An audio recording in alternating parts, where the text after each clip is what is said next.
Hello प्यारे बच्चों, आप सभी का स्वागत है मेरे यूट्यूब चैनल में education point by Naseem sir में। तो जैसे आप लोग को पता है कि कक्षा 8 का जो परीक्षा है वो 28 तारीख को होगा, 2024-25 सेशन। तो इसके लिए मैं आप लोगों को जो झारखंड शैक्षणिक शैक्षिक अनुसंधान एवं प्रशिक्षण परिषद रांची द्वारा जो छोड़ा गया है जैक मॉडल पेपर, उसको मैं लेकर आया हूँ। कक्षा 8 विषय हिंदी, समय 1 घंटे, पूर्णांक 50। तो आपको सबसे पहले इसमें जो खंड है उसके 3 हैं, क, ख, ग। खंड क में जो अपठित बोध जो गद्यांश दिया हुआ है, निम्नलिखित गद्यांश को ध्यानपूर्वक पढ़कर प्रश्न संख्या 1 से 4 के लिए सही उत्तर का चयन करें। तो 1 से 4 तक जो आपको प्रश्न का उत्तर देना है, वो इस गद्यांश से पढ़ के आप दे सकते हैं। क्या लिखा हुआ है? दीपावली भारत का एक प्रमुख त्योहार है, जिसे रोशनी का पर्व भी कहा जाता है। ध्यान रखोगे एक-एक बात पर, क्योंकि क्वेश्चन बनेगा हर एक लाइन में। क्या कहा गया है? दीपावली भारत का एक प्रमुख त्योहार है, जिसे रोशनी का पर्व भी कहा जाता है। यह त्योहार कार्तिक माह की अमावस्या को मनाया जाता है। देखिए यहाँ से क्वेश्चन बनेगा पक्का है। यह त्योहार कार्तिक माह की अमावस्या को मनाया जाता है। आगे लिखा है दीपावली भगवान श्री राम के 14 वर्षों के वनवास के बाद अयोध्या लौटने की खुशी में मनाई जाती है। यहाँ भी क्वेश्चन 100% बनेंगे। ये दीपावली भगवान श्री राम के 14 वर्ष के वनवास के बाद अयोध्या लौटने की खुशी में मनाई जाती है। इस दिन घरों को दियों और रंगीन लाइटों से सजाया जाता है। लोग अपने घरों की सफाई करते हैं। और उनके आगे क्या दिया हुआ है? नए कपड़े पहनते हैं और स्वादिष्ट व्यंजनों का आनंद लेते हैं। तो आप लोग अब जब गद्यांश पढ़ लिए हैं, तो इसके बाद देखिए प्रश्न का उत्तर देने के लिए आप तैयार हो जाइए। चलिए मैं बताऊँगा, आप लोग अब जब गद्यांश सुन लिए तो उत्तर अपने से भी देने का प्रयास करोगे। क्लास 8 के विद्यार्थी अब जब अंतिम पड़ाव पर हैं, तो आप लोग को जवाब देना अनिवार्य है, क्योंकि वहाँ पर गद्यांश हो सकते हैं इसके बदल के पूछ दिया जाए, लेकिन आप गद्यांश पढ़ के अगर उत्तर यहाँ देने सीख जाते हैं, तो वहाँ कोई भी गद्यांश अगर पूछा जाएगा आपके पास, तो आप आराम से आप दे सकते हैं। चलिए स्टार्ट करते हैं हम क्वेश्चन। लिखा है रोशनी का पर्व किस भारतीय त्योहार को माना गया सॉरी। तो बस अब देखिए पूछना शुरू कर दिया है जहाँ से हम लोग पढ़े थे गद्यांश को। तो गद्यांश हम लोग पढ़े थे, क्या पढ़े थे? तो रोशनी का पर्व किसे माना गया? दीपावली को। कैसे? आप देख सकते हैं यहाँ ऊपर में। देखो यहाँ दे दिया गया है। देखिए दीपावली भारत का एक प्रमुख त्योहार है, जिसे रोशनी का पर्व कहा जाता है। यहाँ क्या लिखा हुआ है? रोशनी का पर्व। क्वेश्चन बना था, बोले थे क्वेश्चन बनेगा। देखिए आगे दिया हुआ है, क्या दिया हुआ है देखिए। दीपावली किस महीने में मनाई जाती है? तो कार्तिक महीने में मनाई जाती है। कहाँ पर है कार्तिक महीने में? यहाँ बी नंबर, ऑप्शन बी। देखिए आपको कार्तिक महीने में मनाई जाती है, यहाँ लिखा हुआ है। यह त्योहार कार्तिक माह की अमावस्या को मनाया जाता है। ठीक है, आगे आप देखिए क्या लिखा हुआ है क्वेश्चन। दूसरा हो गया, तीसरा में दीपावली का त्योहार किस घटना की खुशी में मनाया जाता है? किस घटना की खुशी में? तो हम लोग पढ़ चुके हैं, भगवान श्री राम के अयोध्या लौटने की खुशी में। ठीक है, आगे का क्वेश्चन है 4th नंबर। क्या बोला जा रहा है? कौन 14 वर्षों के वनवास में थे? कृष्ण जी, भरत जी, राम जी, दशरथ जी। तो हम लोग गद्यांश में पढ़े, क्या पढ़े? राम 14 वर्ष के लिए वनवास गए थे, राजपाट छोड़ करके। आगे लिखा हुआ जो क्वेश्चन है वो देख सकते हैं आप। निम्नलिखित पद्यांश को पढ़कर, ध्यानपूर्वक पढ़कर प्रश्न संख्या 5 से 8, आप ध्यान रखना है 5 से 8 तक ही इस गद्यांश से इस पद्यांश से पूछा जाएगा। जो उसके उत्तर सही उत्तर का चयन करेंगे आप। क्या लिखा हुआ है? फिर से हम लोग पढ़ते हैं, चलिए। जल ही जीवन का आधार है। सचमुच हाँ, सही बात है भाई, जल के बिना कुछ हो ही नहीं सकता है। क्योंकि कहा जाता है जल ही जीवन है। बिन जल सूना हर संसार। क्या लिखा है? जल ही जीवन का आधार है, बिन जल सूना हर संसार। नदियाँ, सरोवर और ताल, इनसे ही हरियाली माल। तो ये बहुत अच्छा जो काव्यांश है या पद्यांश है, बहुत अच्छे लिखे हुए हैं जल के लिए में, क्योंकि बच्चों को सही बात है कि जल से प्रेरित होना चाहिए, जल बचाना चाहिए। बूंद-बूंद को बचाना सीखो, जल संकट से नाता तोड़ो। जल संकट से नाता तोड़ो। अगर तुम बूंद-बूंद जल को बचाते हो, तो देखिए मैं समझा रहा हूँ, इसलिए मैं वो बातें आप लोग से कर रहा हूँ, ताकि आप लोग को आगे जो पद्यांश का क्वेश्चन का आंसर बनेगा उसमें दिक्कत नहीं होगी। क्योंकि मैं क्लास 1 से लेके 12 तक सभी विद्यार्थियों को पढ़ाता हूँ। मेरा channel education point by Naseem sir, और मैं वीडियो इसी तरह छोड़ते रहूँगा। आप लोग को अगर वीडियो आगे पसंद लगे, तो आप लोग ज़रूर क्या कर दोगे? लाइक सब्सक्राइब कर दीजिए। और चैनल को इस तरह से अगर सब्सक्राइब करके रख लेते हो, तो आपको मेरा हर एक वीडियोज़ आप लोग को मिलते रहेंगे। चलिए मैं आगे बढ़ता हूँ। पेड़ लगाकर छाँव बढ़ाओ, धरती का सिंगार सजाओ। फिर से मैं पढ़ देता हूँ, क्योंकि मैं बीच में थोड़ा-सा बात किया आप लोगों से। जल ही जीवन का आधार, बिन जल सूना हर संसार। नदियाँ, सरोवर और ताल, इनसे ही हरियाली माल। और क्या बोल रहे हैं कि बूंद-बूंद, बूंद-बूंद को बचाना सीखो, जल संकट से नाता तोड़ो, पेड़ लगाकर छाँव बढ़ाओ, धरती का सिंगार सजाओ। हाँ भाई, इस धरती को सिंगार बनाने के लिए हम लोग को पेड़-पौधे लगाना चाहिए, जल को बर्बाद नहीं करना चाहिए। चलिए क्वेश्चन का आंसर देखते हैं अब हम लोग, ठीक है? क्योंकि हमारा मूल मकसद है हर एक प्रश्न को बेहतर से समझेंगे। देखिए आधा उत्तर हो जाता है अगर प्रश्न को अच्छा से समझ लेते हैं, तो आधा उत्तर के समान है। और उस प्रश्न को समझने के लिए जो पूछा गया है, पाठ है, पद्यांश है, गद्यांश है, उनको आप अच्छा से अगर पढ़ लेते हो, तो क्वेश्चन समझ में आएगा। क्वेश्चन समझ में आता है, तो उसका आंसर निश्चित रूप से आप दे दोगे। लिखा हुआ है पद्यांश में, जल को किसका आधार बताया गया है? धन का, जीवन का, शिक्षा का, संस्कृति का? किसका है बताइए आप लोग? आसान से जवाब है, क्योंकि जल ही जीवन है, मैंने बताया तो जीवन का। ठीक है, 5 हो गया। आगे लिखा है किसके बिना संसार सूना है। अब बताओ किसके बिना संसार सूना है? धन का, जल का, पेड़ का या घर का? सिंपल सी बात है कि जल ही जीवन है। जब पद्यांश ही जल पर आधारित है, तो निश्चित रूप से कौन किसके बारे में बताया गया है? जल के बारे में, है ना? तो हम लोग किसको टिक मारेंगे? जल को टिक मारेंगे, ठीक है? इसके बिना, जल के बिना संसार सूना रहेगा। आगे लिखा है, जल संकट से बचने के लिए क्या करना चाहिए? क्या करना चाहिए मेरे बच्चों, बताओ? बताओ। तो नदियाँ सुखा देनी चाहिए? अरे बाप! जल संकट और बढ़ जाएगी। बूँद-बूँद जल को बचाना चाहिए, यही है तो। देखिए हम लोग पढ़ चुके हैं, क्या लिखा है देखो इधर यहाँ पर। देखिए, बूँद-बूँद जल को बचाना चाहिए, ये यहाँ से क्वेश्चन बना। इसलिए आप अगर पद्यांश को पढ़ते हो, हर एक लाइन अगर तुम पढ़ते हो, ये जितने भी लाइन हैं, अगर अच्छा से पढ़ लेते हो, तो आपका कोई भी प्रश्न का उत्तर ऐसा हो ही नहीं सकता है। कितनों ही ज़्यादा अगर नासमझ बच्चे हैं, तो अगर अच्छा से पढ़ ले और मेरे ही वीडियो को देख ले अच्छा से, तो 100% वो ए प्लस लाएगा, ए लाएगा। अच्छा से 60% प्लस करेगा, पक्का है। मैं हर एक विषय का वीडियो इसी तरह छोड़ते रहूँगा इस चैनल में, आप लोग देखते रहिएगा, ठीक है? बूँद-बूँद को बचाना चाहिए, है ना? तो हम लोग इस प्रश्न का भी उत्तर दे दिए, 7 का बी, ठीक है? अब आगे देखते हैं हम लोग, क्या कहा गया है? धरती का श्रृंगार कैसे किया जा सकता है?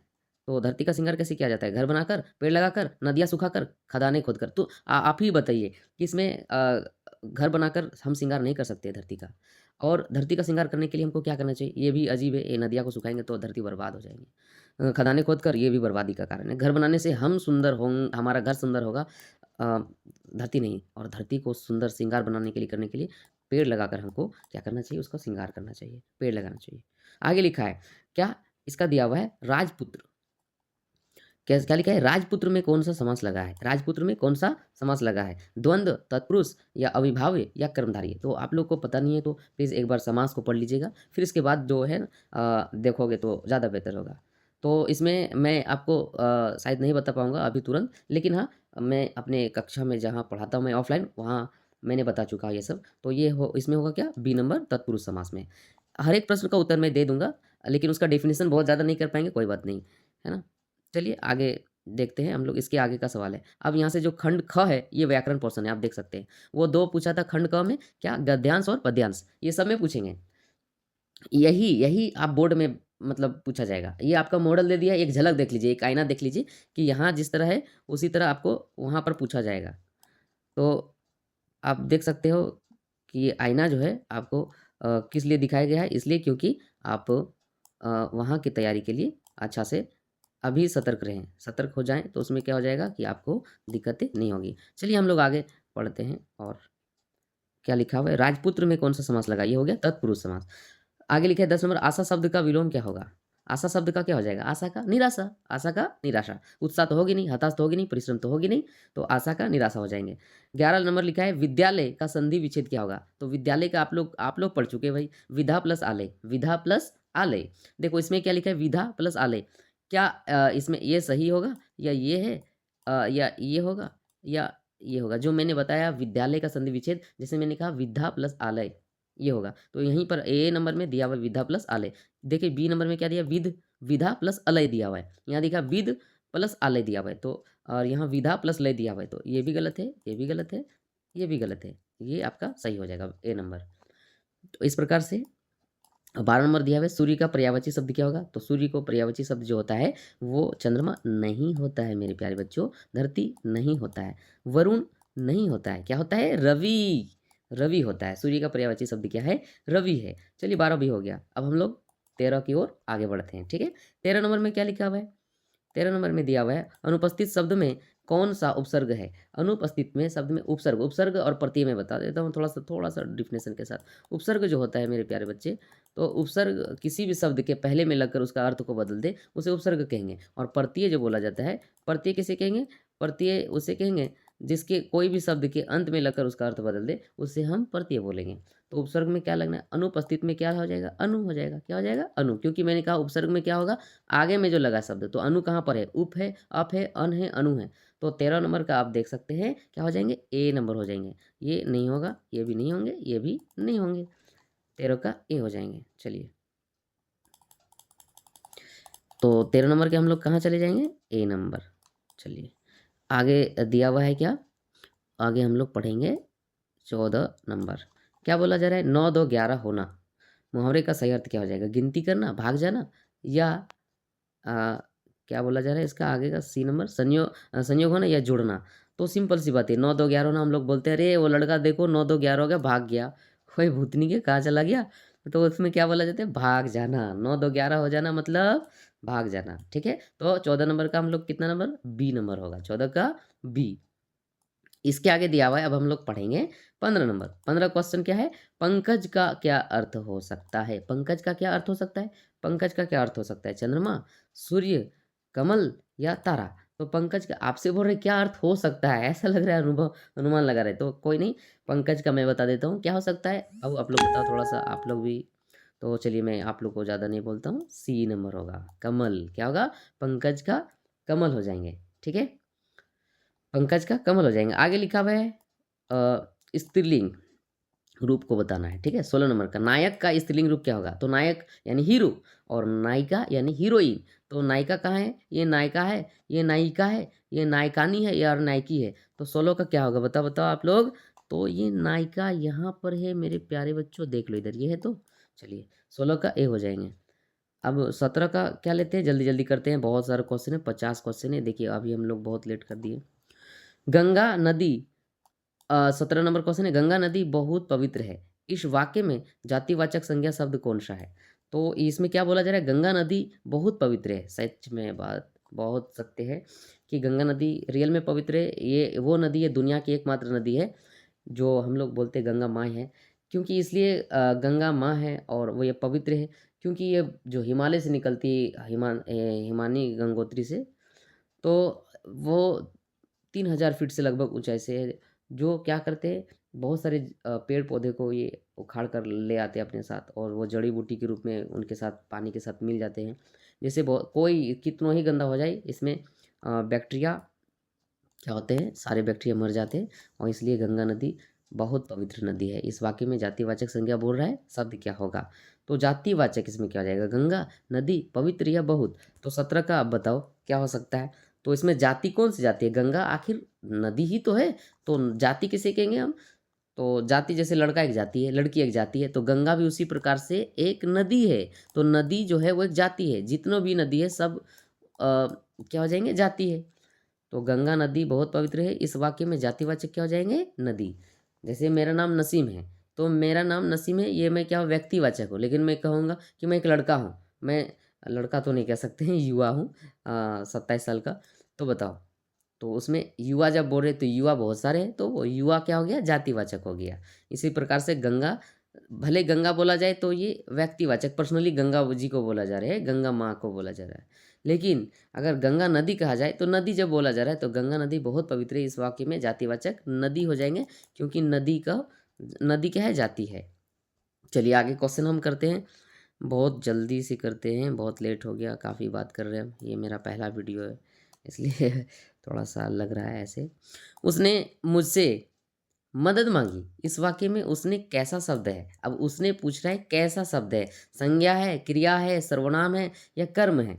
तो 18 नंबर का हो जाएगा, क्या बोल रहा है, उसने मुझसे मदद मांगी। तो हम लोग संज्ञा जानते हैं, संज्ञा किसी व्यक्ति वस्तु स्थान भावगुण आदि के नाम को, क्रिया क्या, किसी काम के होने का बोध होता है क्रिया।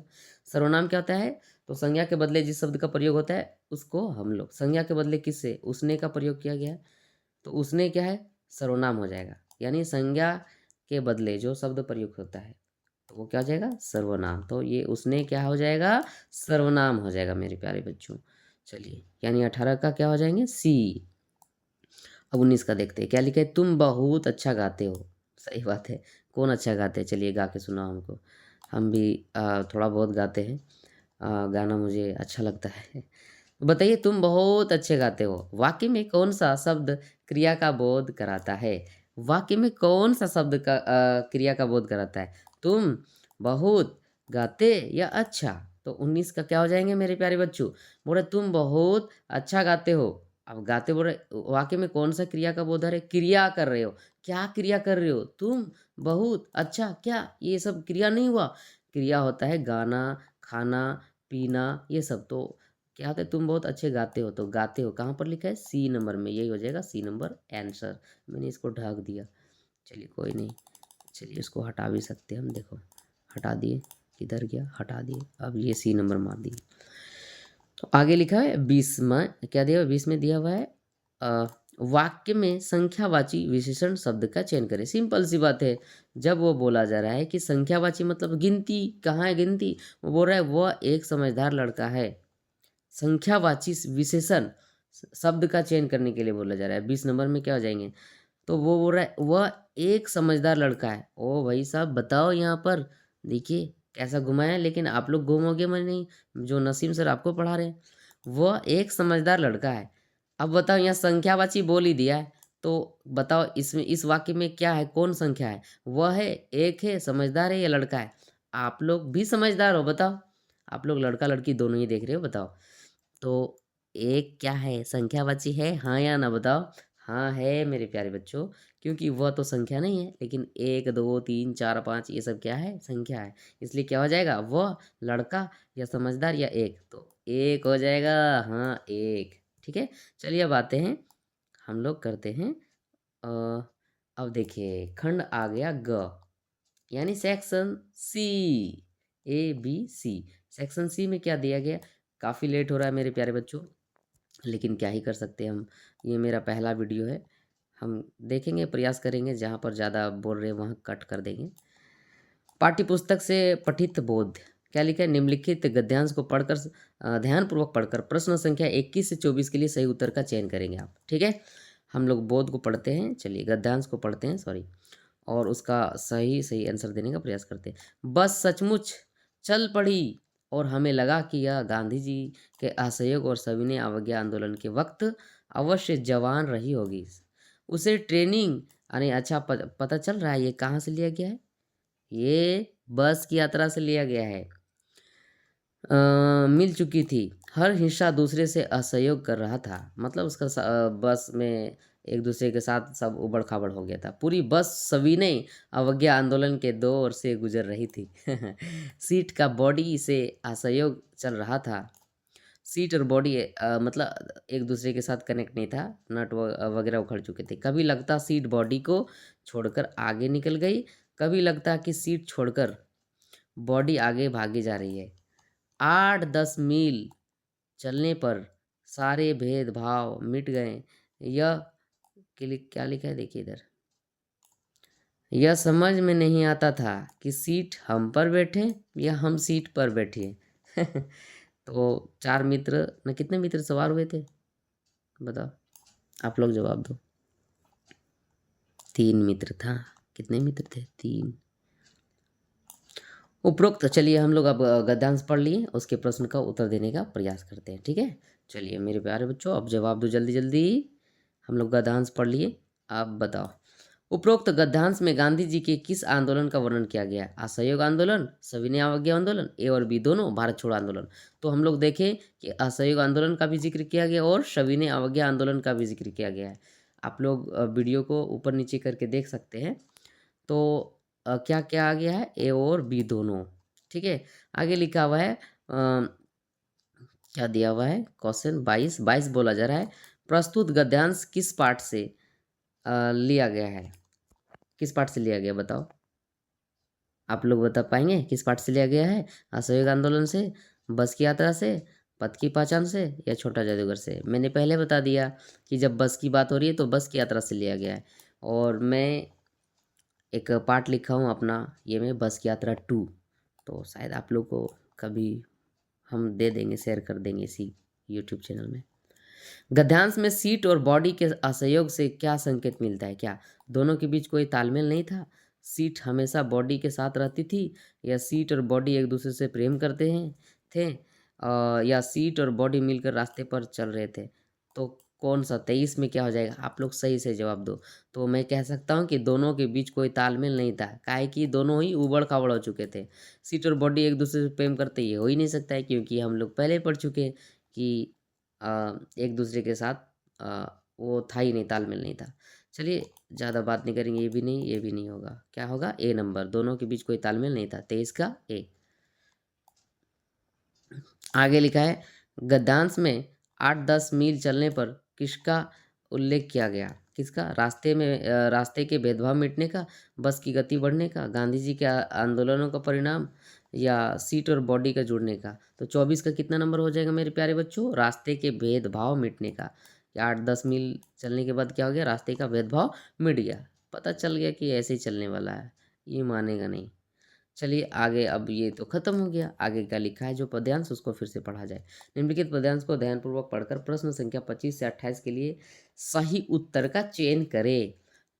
देखिए आ गया है, चाह नहीं मैसूर वाला, पहला पाठ है ना शायद, हाँ हाँ शायद पहला ही पाठ तो है।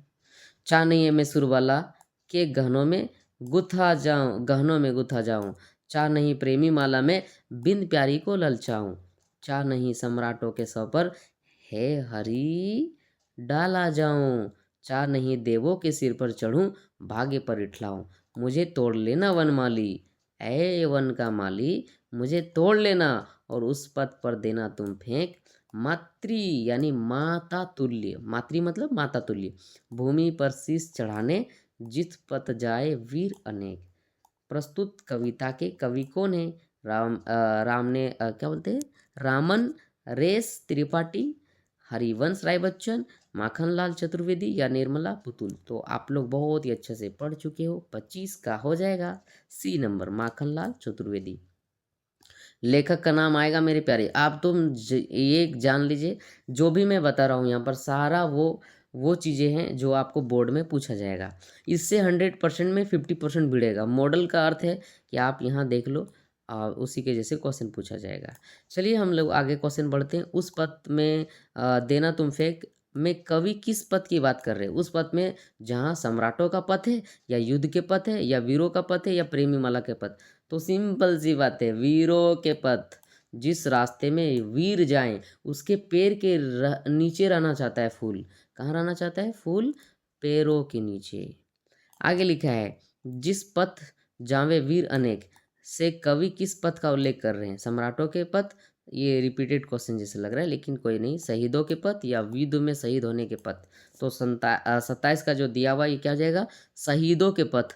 वो वीर जो शहीद हो चुके हैं, उसने जिस रास्ते में अपना कदम को लेके गया था, इस देश के लिए जो जान दे दिया, बलिदान दे दिया, उस वीर सैनिक जो शहीद हो गए उसके रास्ते, उसके कदम के नीचे बोल रहा है फेंक देना वन का माली।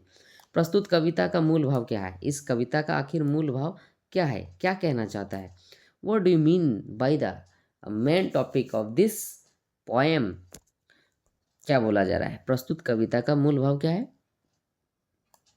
तो मूल भाव है मातृभूमि की सेवा, सम्राटों की सेवा, प्रेमी सेवा, या उपयुक्त सभी। तो मेरे प्यारे बच्चों, आप लोग एक लोगों को मतलब सबको ट्रिक्स में बताता हूँ, वो ट्रिक्स में मत जाना कि उपयुक्त सभी। मैं बताता हूँ कि जहाँ उपयुक्त सभी रहे वहाँ मार देना टिक, लेकिन यह गलत हो जाएगा इसमें, ठीक है? क्योंकि सम्राटों की सेवा के लिए फूल नहीं अ, रास्तों में बिखरना चाहता है, प्रेमी सेवा ये भी नहीं चाहता है। मातृभूमि की सेवा सिर्फ वो करना चाहता है कि जो इस माँ के समान ज़मीन के लिए जो अपना जान दिया है, उसके पैरों के नीचे रहना चाहता है बस। तो इसमें क्या हो जाएगा? ए नंबर। ये नहीं होगा, ये डी नंबर गलत थे मेरे प्यारे, ठीक है? आगे लिखा है, निम्नलिखित प्रश्नों के लिए सही उत्तर का चयन करें। ये सारा ही पार्ट जो मतलब जो खंड मतलब सेक्शन सी यानी खंड ग, पूरा का पूरा पार्ट से लिया जाएगा। पार्ट से यानी आपका पार्ट से प्रश्न पूछा जाएगा। लिखा है, अब ज़्यादा क्वेश्चन नहीं, चलिए हम लोग स्पीड से करेंगे, ठीक है? लिखा है, छोटा जादूगर अपनी माँ के लिए क्या ले जाना चाहता था? क्या ले जाना चाहता था आप लोग को पता है? मिठाई, दवा, पथ्य या साड़ी? तो वो छोटा जादूगर अपनी माँ के लिए क्या लेके जाना चाहता था? छोटा जादूगर आप लोग पढ़े हो मेरे प्यारे? नहीं पढ़े हो तो पढ़ लेना। तो छोटा जादूगर अपनी माँ के लिए क्या लेके जाना? पथ्य। क्या लेके जाना चाहते थे? पथ्य लेके जाना चाहते थे, ठीक है? आगे लिखा है, मित्रता पाठ के लेखक कौन है? तो मित्रता पाठ के लेखक कौन है बताओगे आप लोग? रामचंद्र शुक्ल है, या जयशंकर प्रसाद है, या प्रेमचंद? जान लीजिए, लेखक 5 को पूछा जाएगा, 5 प्रश्न का उत्तर आपसे लेखक से पूछा जाएगा। आप लेखक का नाम दे दिया रहेगा, पाठ का नाम बताना पड़ेगा, कविता का या पाठ का, या फिर आपका पाठ का नाम रहेगा, लेखक का पूछा जाएगा। 110% नहीं आएगा, मैं पढ़ाने छोड़ दूंगा, पक्का है, या कोई वीडियो नहीं डालूंगा। 5 कम से कम पूछ ही लिया जाएगा, ठीक है? आगे लिखा है, मित्रता पाठ के लेखक कौन है? रामचंद्र शुक्ल, जयशंकर प्रसाद, प्रेमचंद्र? देख लीजिए, आपको यहाँ जब पूछा जा रहा है तो वहाँ भी पूछा जाएगा। ज्ञान रंजन। तो 30 का क्या हो जाएगा? रामचंद्र शुक्ल। मित्रता पाठ के लेखक कौन है? रामचंद्र शुक्ल है। ठीक है। आगे लिखा है पूर्व चलने के बटोही बाट की पहचान कर ले। इसमें बटोही किसे कहा गया है? बटोही किसको कहा गया मेरे प्यारे बताओ? कवि को, पथिक को, या विद्यार्थी को, या शिक्षक को? तो 31 नंबर का क्वेश्चन का हो जाएगा आपका आंसर, वो हो जाएगा बी। 31 का बी हो जाएगा, यानी पथिक। पूर्व चल है ना, पथिक यानी पथ में चलने वाले, जो रास्ते में चलने वाले लोग होते हैं उसको कहा जाता है। शिक्षक को नहीं, विद्यार्थी को नहीं, कवि को नहीं। 32 किसको कहा? 32 में क्या बोल रहा है? लेखक के भाई साहब उनसे कितने साल बड़े थे? अब बड़े भाई साहब से पूछ लिया, देख लीजिए। हाँ, बड़े भाई साहब। ठीक है। तो लेखक के भाई साहब उनसे कितने साल बड़े थे मेरे प्यारे बच्चों? बताओ कितने बड़े? 5 साल। कितने साल बड़े थे? लेखक के बड़े भाई साहब उनसे 5 साल बड़े थे। ठीक है। आगे 33 नंबर का क्वेश्चन, लेखक और उसके बड़े भाई कहाँ रहते थे? कहाँ पर रहते थे? घर में, नानी घर में, हॉस्टल में, किराए के घर में? बताओ। तो वो कहाँ पर रह के पढ़ाई करते थे मेरे प्यारे बच्चों? दोनों भाई, छोटे भाई और बड़े भाई। छोटे भाई जिसको मुंशी प्रेमचंद्र जी कहा जाता है, बचपन में उसका नाम था धनपत राय, और वो हॉस्टल में रहा करते थे, हॉस्टल में रह के पढ़ते थे, और उसके दादाजी का पैसा से वो पढ़ते थे। ठीक है।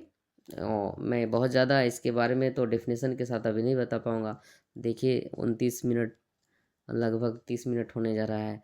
50 क्वेश्चन आधा घंटा में कंप्लीट करवा दिए। मैं अपने कोचिंग में भी इतना जल्दी 1 घंटा में नहीं कंप्लीट करवा पाता हूँ 50 क्वेश्चन।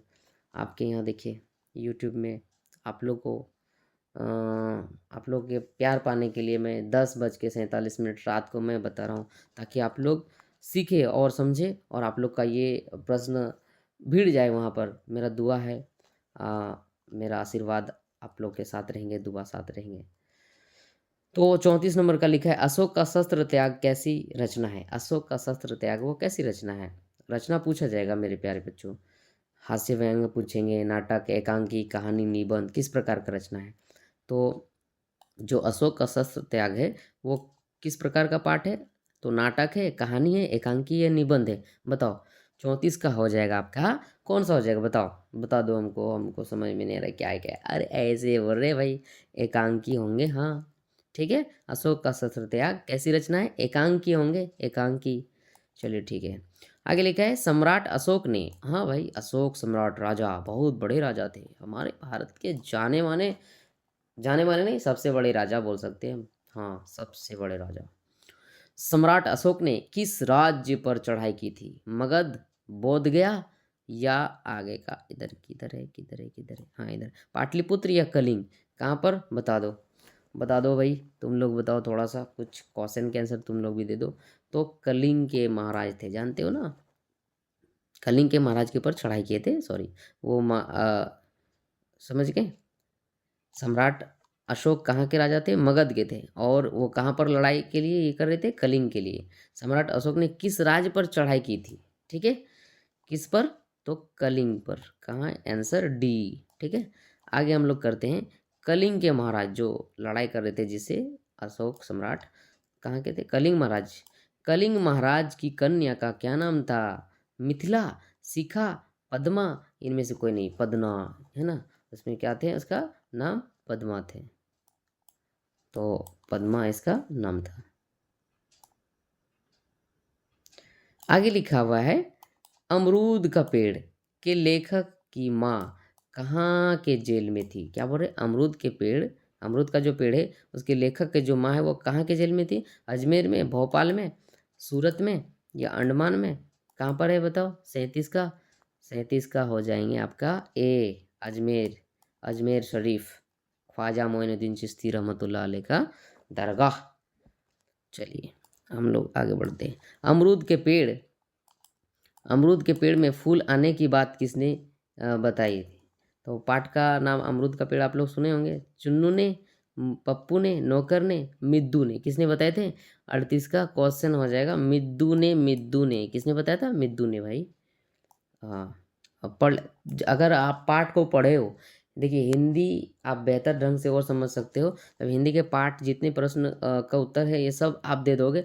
जितने पाठ से अभी समय है, अगर आप लोग समय निकाल के पढ़ लेते हो तो इस जितने भी प्रश्न हैं इन सभी प्रश्नों का उत्तर आप आराम से दे सकते हैं। ठीक है? हाँ, और ये चाहोगे ये पीडीएफ पाना तो हमको कमेंट करोगे और व्हाट्सएप में हमको हाय लिख के भेजोगे, मैं नंबर मेंशन कर दूँगा। तो उसमें क्या हो जाएँगे कि ये सब देख लीजिए, आपका आंसर नीचे में दिया हुआ है, आराम से आंसर देख सकते हो सबके आंसर, ठीक है? चलिए हम लोग आते हैं, जल्दी से ख़त्म करते हैं इनको, ठीक है? चलिए आगे लिखा है क्या? अमरूद के पेड़ में फूल आने की बात किसने बताई थी? मिद्दू ने। ये हो गया। चलिए 39 नंबर में क्या? क्या निराश हुआ जाए, पाठ के लेखक कौन है? क्या निराश हुआ जाए, पाठ के लेखक कौन है बताओ? तो क्या निराश हुआ जाए, पाठ का लेखक का नाम है आवाज़ बैठ गया रात में इतना ज़्यादा। चलिए कोई नहीं, आप लोग के लिए करेंगे भाई, आवाज़ बैठे या जो हो जाए। हजारी प्रसाद द्विवेदी, ठीक है? हजारी प्रसाद द्विवेदी जो है ये 39 का हो जाएगा। हजारी प्रसाद द्विवेदी जो क्या निराश हुआ जाएगा पाठ के लेखक है। देखो लेखक कितने पूछा जा रहा है, कर लीजिए मेरे प्यारे सब बच्चे, लेखक का नाम याद कर लोगे और कौन से लेखक ने कौन सा पाठ लिखा है, कौन सी कविता लिखी है, ठीक है, कर लोगे। क्या निराश हुआ जाए, पाठ में बस का कंडक्टर साइकिल से कहाँ चला गया, कहाँ वह भाग गया, वह दूसरी बस लेने गया, वह जंगल में चला गया, वो अपने घर चला गया। तो 40 का क्या हो जाएंगे? बी, वो दूसरी बस लेने गया। क्या निराश हुआ जाए में क्या हो जाएगा? बस का कंडक्टर साइकिल से कहाँ चला गया, वो दूसरी बस लेने गया, ठीक है। चलिए 40 का हो गया बी। अब आप लोगों को आखिरी और 10 क्वेश्चन में आपको बताने वाला हूँ, बस ज़्यादा और नहीं है। रामचरितमानस के रचयिता कौन है? देखिए आज मैं सुबह रामचरितमानस एक किताब दूसरे एक व्यक्ति को लेते हुए देखा राजा बुक स्टोर में, और आज देख रहे हैं यहाँ फिर क्वेश्चन भी बना हुआ है। अब आज ही समय आया है अभी तुरंत क्वेश्चन मॉडल, और मैं सोचा कि नहीं, अब मैं भी आपको वीडियो बना के कुछ मेरे अंदर जो भी है समझाने की प्रक्रिया से मैं समझा देता हूँ, क्योंकि मैं ऑफलाइन पढ़ाता ही हूँ। बहुत बच्चे, सब बच्चे का ए प्लस आता है, मैं बताता हूँ तो क्वेश्चन भिड़ता है। देखिए अब आप लोग को भी बता रहे हैं, और इसके बाद मैं और भी बताऊँगा। अगर तुम लोग बोलते हो कि सर हम लोग को और बताइए, तो मैं निश्चित रूप से बताऊँगा। मेरा नाम नसीम सर हुआ। रामचरितमानस के रचयिता कौन है? तो तुलसीदास है, सूरदास है, कबीर है या जायसी है? 41 का आप लोग याद रखोगे मेरे प्यारे बच्चों, ये बहुत इंपॉर्टेंट क्वेश्चन है, आगे भी पूछता है। रामचरितमानस तुलसीदास जी द्वारा ये रचित ये क्या बोलते हैं किताब है ये। तो रामचरितमानस के रचयिता आप लोग को पता चल गया कि ये तुलसीदास जी हैं। आगे का क्वेश्चन का आंसर क्या बोल रहा है?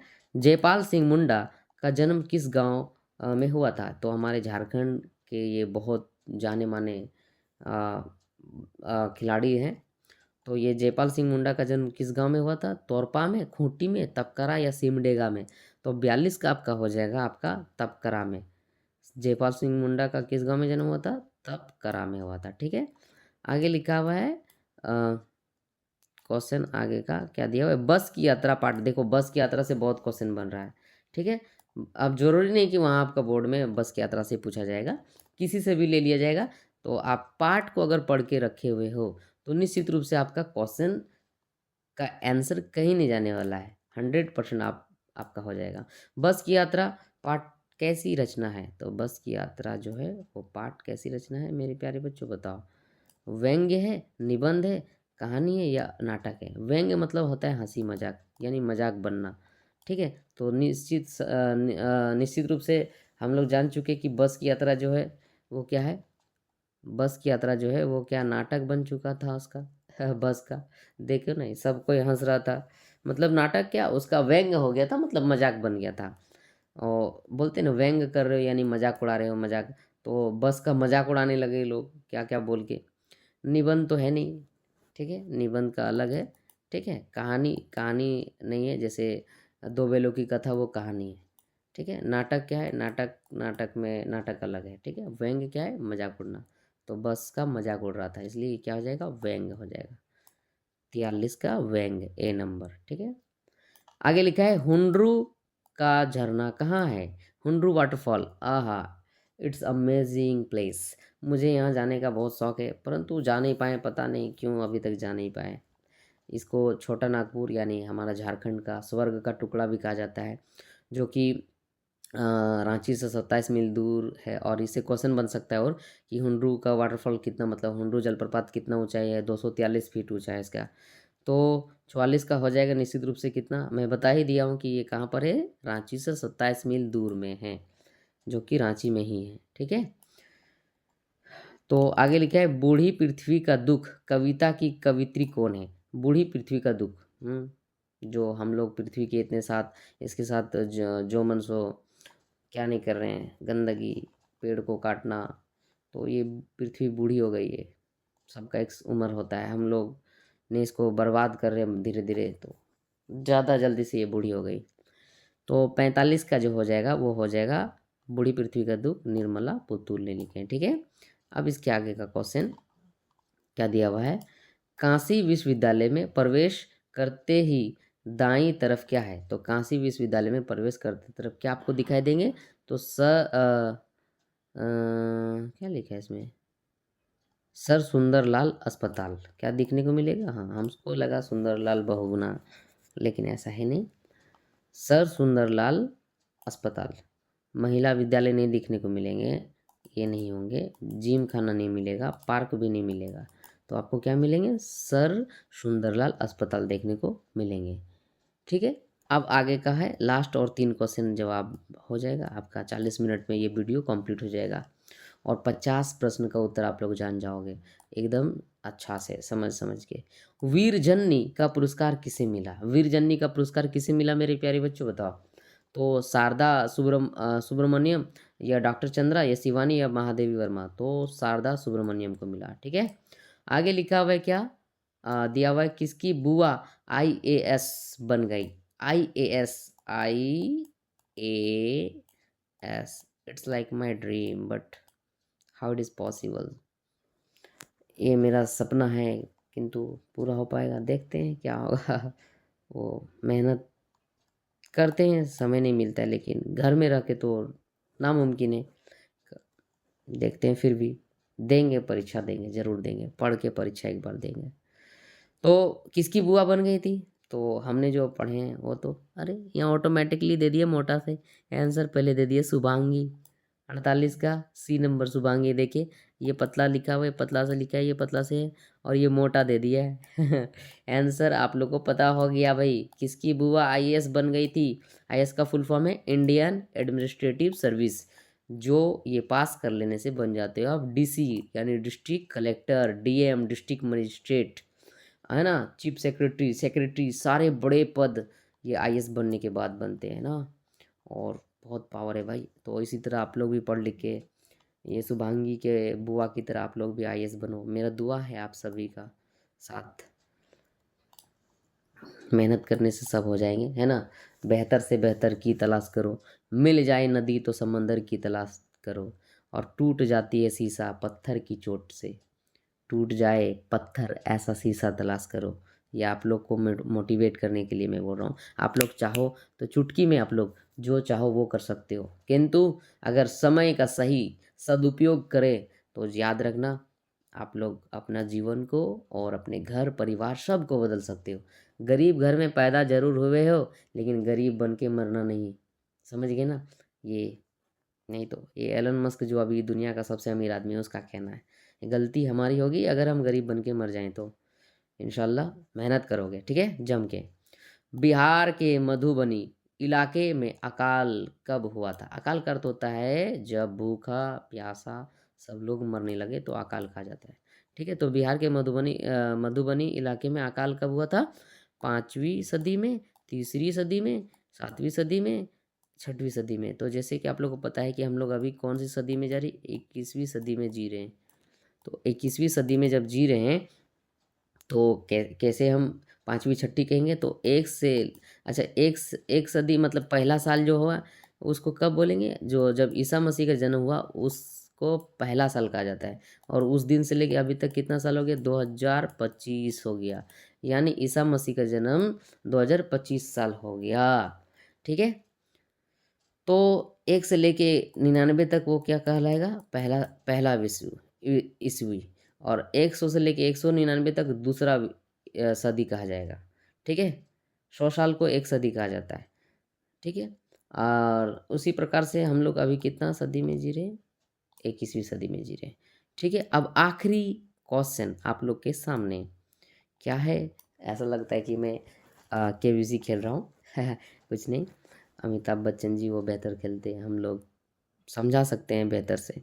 अगर आप लोग ये करोगे तो शायद मोटिवेट करोगे तो। मोटिवेट कैसे हम होंगे? हम आपको मोटिवेट करेंगे और आप हमको सहायता सपोर्ट करके आप हमको सब्सक्राइब करें, चैनल को सब्सक्राइब कर दीजिए, आगे शेयर कर दीजिए अपने दोस्तों को, अगर इसी प्रकार से वीडियो आप लोग देखना चाहते हैं तो, क्योंकि ये लास्ट और आखिरी है। चलिए मैं आप लोग से नहीं ज़्यादा बात करूँगा, आप लोगों को सिर्फ लास्ट आखिरी क्वेश्चन है बता दे रहे हैं।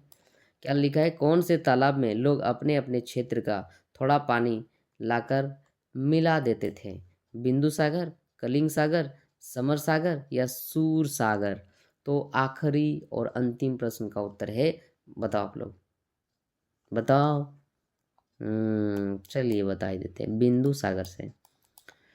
तो समझ गए मेरे प्यारे बच्चों, ये सारे प्रश्न का उत्तर है आप लोग का।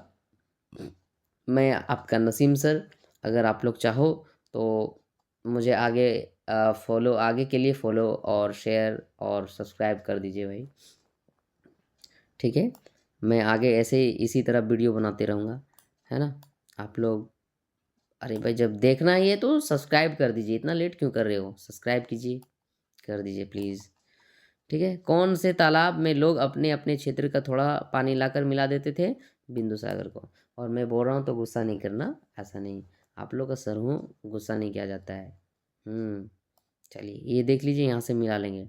हो सकता है कुछ बताने में हमसे गलती हो गया तो माफ़ करना और सुधार फिर से कर लेना अपने से, ठीक है मेरे प्यारे बच्चों? ठीक है, इंसान इंसान है, गलती हो सकता है। ये वीडियो देख लीजिए, मैं दिखा दिया एकदम एक से लेके आप लोगों को, शुरू से लेके एकदम अंत तक। ठीक है, चलिए मैं अब कट करता हूँ।